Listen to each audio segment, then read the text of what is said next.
منیر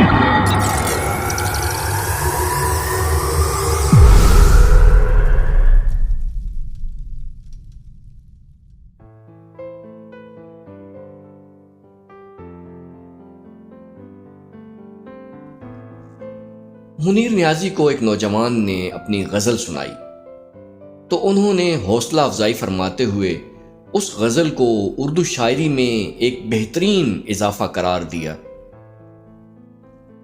شامت اعمال کہ اگلے ہی روز اس لڑکے نے وہی غزل حلقہ ارباب ذوق کے تنقیدی اجلاس میں پیش کر دی۔ اجلاس کے شرکاء نے اس کی غزل کی دھجیاں بکھیر کر رکھ دیں اور اسے شاعری کا ایک بدنما داغ قرار دیا۔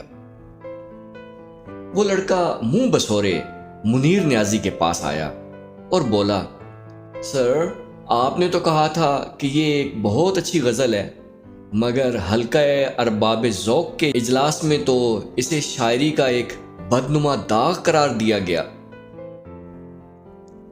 منیر نیازی بولے، پتر جے ماں کدے پیار نال چن کہہ دیوے تے مقابلہ حسن وچ نہیں ٹر جائیدا۔